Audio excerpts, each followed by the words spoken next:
बेंगलुरु के व्यस्त इलाके में स्थित एपेक्स टेक सॉल्यूशंस का मुख्यालय एक आधुनिक चमत्कार जैसा लगता था। कांच की दीवारें, चमकदार फर्श और हर तरफ फैली हुई तकनीकी की चमक।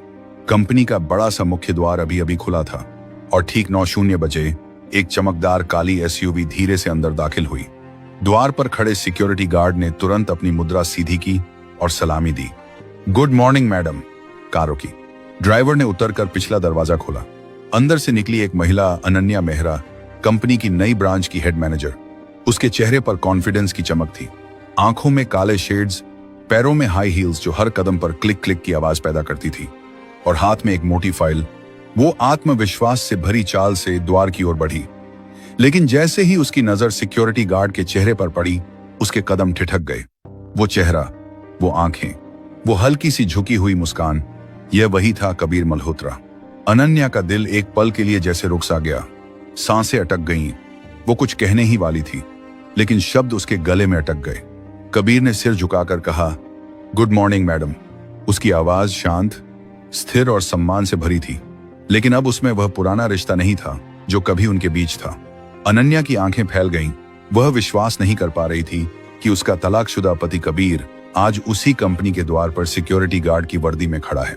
उसके पीछे खड़े दूसरे गार्ड ने कहा, मैडम, ये हमारे नए सिक्योरिटी सुपरवाइजर हैं।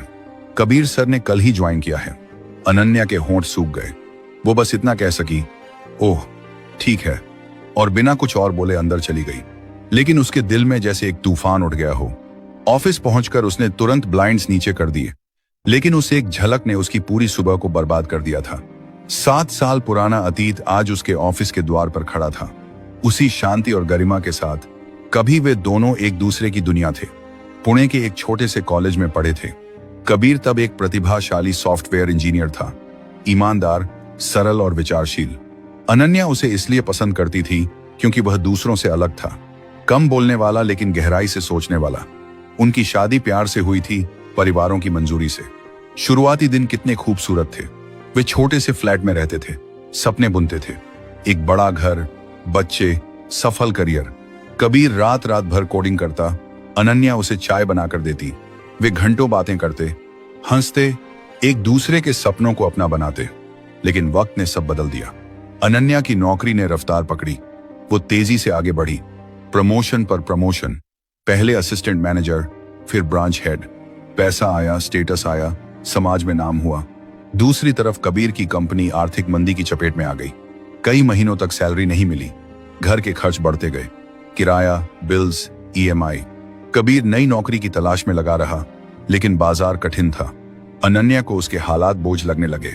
वह कहती, कबीर, हर चीज के लिए पैसा चाहिए, तुम्हारे पास सिर्फ बहाने हैं। कबीर समझाने की कोशिश करता, अनन्या, मैं कोशिश कर रहा हूं, सब ठीक हो जाएगा, बस थोड़ा समय दो। लेकिन अनन्या के लिए भविष्य का मतलब था सफलता, और सफलता का मतलब था पैसा, पावर। एक रात झगड़ा इतना बढ़ा कि अनन्या ने कह दिया, मुझे ऐसा पति नहीं चाहिए जो जिंदगी भर संघर्ष ही करे। मैं किसी मामूली गार्ड की बीवी बनकर नहीं रह सकती। वो शब्द कबीर के दिल में तीर की तरह उतर गए।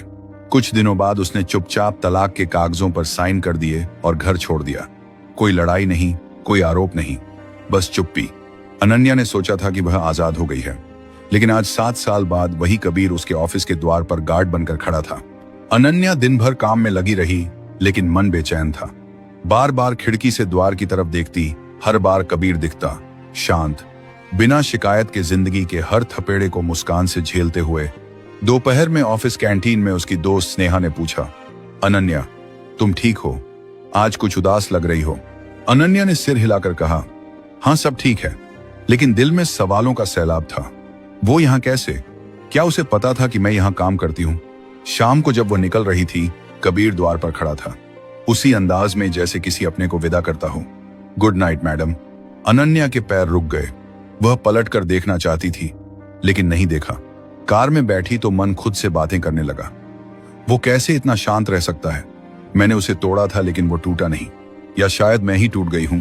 अपने अहंकार में कार आगे बढ़ गई, लेकिन द्वार पर खड़ा वह आदमी अब सिर्फ गार्ड नहीं था, वो उसके अतीत का रखवाला बन गया था।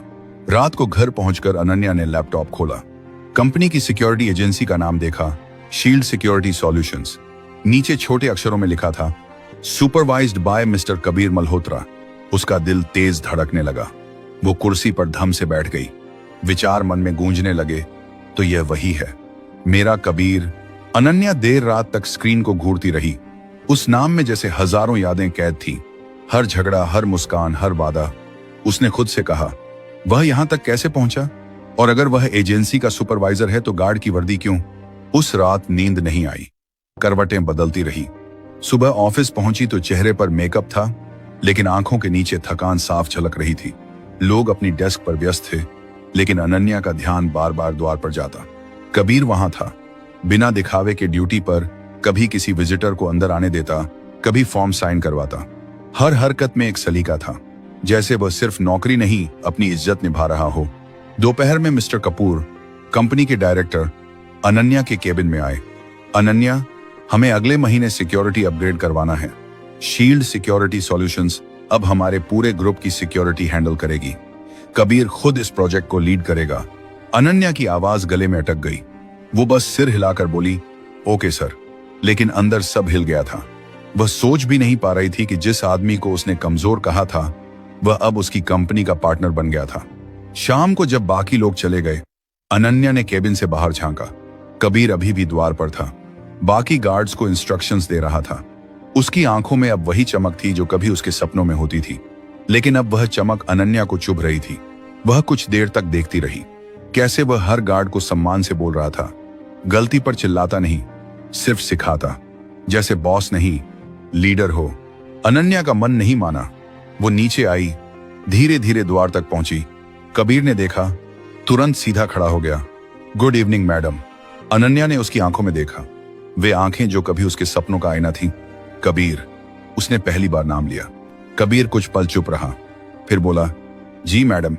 उसकी आवाज में कोई व्यंग्य नहीं, बस औपचारिकता। तुम यहां, मेरा मतलब इस कंपनी में? कबीर ने सहजता से कहा, शील्ड सिक्योरिटी सॉल्यूशंस हमारे क्लाइंट्स में से एक है। मैं यहां कुछ हफ्तों तक सुपरवाइज कर रहा हूं। तो तुम इस एजेंसी के मालिक हो? अनन्या ने पूछा। कबीर मुस्कुराया, मालिक तो ऊपर वाला है मैडम, मैं बस अपना काम करता हूं। अनन्या कुछ कहना चाहती थी, लेकिन शब्द अटक गए। कबीर ने कहा, मैडम आप अंदर जाइए, शाम ठंडी हो रही है। अनन्या ठिठक गई। वो आदमी जिसे उसने अपना सबसे बड़ा गलत फैसला कहा था, आज सफलता की मिसाल बनकर खड़ा था। विनम्र, शांत, सलीकेदार। उस रात घर लौटकर अनन्या ने आईने में खुद को देखा। कौन छोटा था, वो या मैं? वो खुद से पूछने लगी। वो जो हार के बाद भी सिर ऊंचा रखे खड़ा है, या मैं जो जीत कर भी अंदर से खाली हूं?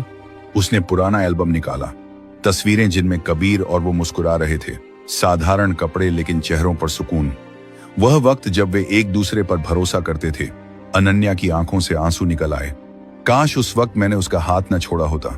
काश उसके समझागे संघर्ष को देखा होता, ना कि सिर्फ नाकामी को। दूसरी तरफ कबीर अपने छोटे से अपार्टमेंट में बैठा था। एक पुरानी डायरी खुली थी, उसमें लिखा था, कभी किसी के तानों को अपनी सच्चाई से बड़ा मत होने देना। उसे याद थी वह रात जब कंपनी बंद हुई, घर छोड़ा, और अनन्या की आखिरी लाइन, मैं किसी गार्ड की बीवी नहीं बन सकती। वो लाइन अपमान नहीं, चुनौती बनी। उसने सोचा, अगर गार्ड बनना है तो ऐसा बनूंगा जो दूसरों की इज्जत की रक्षा करे और अपनी कभी ना खोए। धीरे धीरे उसने छोटे ऑफिसों में सिक्योरिटी सर्विस शुरू की। दिन में काम, रात में अकाउंटिंग और ट्रेनिंग की पढ़ाई। कई बार भूखा सोया, लेकिन कभी हाथ नहीं फैलाया। 5 साल में शील्ड सिक्योरिटी सॉल्यूशंस खड़ी हो गई। अब शहर के कई बड़े ऑफिस उसके क्लाइंट थे। लेकिन अनन्या को देखकर दिल में पुरानी टीस उठी, जो शब्द नहीं बनी, बस मुस्कान में छिप गई। अगले दिन कंपनी में मीटिंग थी। कबीर और उसकी टीम सिक्योरिटी अपग्रेड पर प्रेजेंटेशन देने वाले थे। अनन्या पूरे दिन सोचती रही, क्या मैं सामना कर पाऊंगी? शाम को मीटिंग हॉल में पहुंची। कबीर पहले से वहां था। इस बार वर्दी नहीं, काले सूट और सफेद शर्ट में, चेहरा कॉन्फिडेंट, आंखें संयमित। पूरा हॉल खड़ा हो गया। मिस्टर कपूर ने कहा, वेलकम मिस्टर कबीर मल्होत्रा, हमारे नए सिक्योरिटी पार्टनर। अनन्या के हाथ से फाइल गिर पड़ी। सन्नाटा छा गया। कबीर ने मुस्कुराकर कहा, गुड इवनिंग मैडम, और वक्त पलट गया। अनन्या की आंखें ठहर गईं। वह बैठी रही, जैसे सांसें थम गईं। सामने कबीर प्रेजेंटेशन दे रहा था। हमारा लक्ष्य सिर्फ सुरक्षा नहीं, भरोसा देना है। कंपनी की मजबूती उसके द्वार पर खड़े लोगों के गर्व से आती है। अनन्या हर लाइन में पुराना कबीर सुन रही थी, जिसे कभी समझा नहीं। लोग तालियां बजा रहे थे, लेकिन अनन्या का मन रो रहा था। मीटिंग खत्म हुई, कबीर बाहर निकला। अनन्या कुर्सी पर जमी रही। मिस्टर कपूर ने पूछा, अनन्या ठीक हो? उसने मुस्कुराकर कहा, जी सर। लेकिन मुस्कान के पीछे पछतावा का सागर था। वो मीटिंग रूम से निकलकर द्वार की तरफ गई। कबीर टीम से बात कर रहा था। अनन्या पास आई। कबीर, वो पलटा। जी मैडम, थोड़ा समय मिलेगा? जरूर। दोनों कैंटीन के कोने में बैठे। पहली बार बिना पद के आमने सामने। अनन्या बोली, तुमने यह सब कैसे किया, इतनी मुश्किलों के बाद भी? कबीर मुस्कुराया। टूटा था अनन्या, लेकिन टूटने से या तो खत्म हो जाते हैं या नया बनते हैं। मैंने नया चुना। अनन्या की आंखें नम हुईं। और वह वक्त जब मैंने तुम्हें छोड़ा, कबीर ने कहा, वह जरूरी था। अगर तुम ना छोड़ती शायद मैं खुद को ना पहचानता। कुछ देर खामोशी। अनन्या बोली, मैंने गलतियां की, तुम्हें छोटा समझा, मेहनत नहीं देखी। आज समझ आई कि इंसान की कीमत धैर्य और हिम्मत से होती है। कबीर ने कहा, हम सब गलतियां करते हैं, फर्क यह है कि कोई माफ करता है, कोई उन्हें ताकत बनाता है। उस रात अनन्या ने घर जाकर अपने अवार्ड्स देखे। उनमें सुकून नहीं था। उसने फोन उठाया, कबीर का नंबर देखा, मैसेज टाइप किया, धन्यवाद कबीर, इंसानियत समझाने के लिए, लेकिन सेंड नहीं किया। दूसरी तरफ कबीर टीम के साथ डिनर पर था। सब हंस रहे थे, लेकिन उसकी नजर फोन पर थी। अनन्या का नाम टाइपिंग दिखा, लेकिन मैसेज नहीं आया। वो मुस्कुराया। राहुल, उसका दोस्त बोला, क्यों मुस्कुरा रहे हो? कबीर बोला, कुछ रिश्ते वक्त से नहीं, एहसास से पूरे होते हैं। अगले दिन ऑफिस में इमरजेंसी हो गई। पार्किंग में शॉर्ट सर्किट से आग लग गई। अनन्या नीचे भागी। धुआं फैला था। कर्मचारी बाहर निकल रहे थे। किसी ने चिल्लाया, एक ड्राइवर फंसा है। अनन्या कुछ समझती। कबीर धुएं में घुस गया। अनन्या चीखी, कबीर नहीं। कुछ पल बाद कबीर घायल ड्राइवर को लेकर निकला। उसका चेहरा काला पड़ गया था, लेकिन मुस्कान वही। अनन्या भागी। तुम पागल हो? अंदर क्यों गए? कबीर बोला, ड्यूटी थी मैडम। गार्ड दरवाजे नहीं, जिंदगियां संभालते हैं। अनन्या के आंसू लुढ़क गए। मिस्टर कपूर ने कहा, कबीर, तुमने साबित किया कि सिक्योरिटी जिम्मेदारी है। तुम जैसे लोग इंसानियत का चेहरा हैं। भीड़ ने तालियां बजाईं। अनन्या रो पड़ी। उस पल इंसानियत रो पड़ी। उस रात अनन्या छत पर बैठी सोचती रही, जिसे नाकाम समझा वह जिंदगियां बचा रहा है। अगले दिन ऑफिस गूंज रहा था कबीर के नाम से। मिस्टर कपूर ने मीटिंग में कहा, हम शील्ड सिक्योरिटी सॉल्यूशन से परमानेंट पार्टनरशिप कर रहे हैं। सुरक्षा दिलों से मिलती है। हॉल तालियों से गूंजा। अनन्या पीछे बैठी, निगाहों में पछतावा। मीटिंग के बाद पार्किंग में अनन्या कबीर के पास गई। कल जो हुआ, अगर तुम्हें कुछ हो जाता, कबीर बोला, तो कोई और फर्ज निभाता, लेकिन मैं अधूरा नहीं छोड़ सकता। अनन्या की आंखें भीग गईं। तुम वैसे ही बोलते हो जैसे पहले। फर्क यह है कि तब मैं नहीं सुनती थी। कबीर बोला, वक्त दिखाता है कौन सही था। अनन्या बोली, मैंने तुम्हें गलत समझा। काश उस दिन हाथ ना छोड़ा होता। क्या हम फिर शुरू कर सकते हैं? कबीर चुप रहा। फिर बोला, मैं माफ करता हूं, लेकिन वापस नहीं आ सकता। कुछ रिश्ते सम्मान तक ही ठीक लगते हैं। अनन्या रोती रही। तुम जीत गए, मैं हार गई। कबीर बोला, हम दोनों ने सजा पाई। वह चला गया, पीछे खामोशी छोड़कर। रात को अनन्या घर लौटी। अवार्ड्स खाली लगे। पुरानी डायरी निकाली। पहले पन्ने पर लिखा था, सपने भरोसे से पूरे होते हैं। आंसू गिरे। तुम सही थे कबीर, मैंने भरोसा खो दिया। खिड़की से बाहर देखा। मेरे पास सब है, लेकिन दिल खाली है। वो समझ गई कि कुछ दर्द न्याय होते हैं। और अगर कहानी पसंद आई हो तो वीडियो को लाइक करें और कमेंट में अपना और अपने शहर का नाम जरूर लिखें।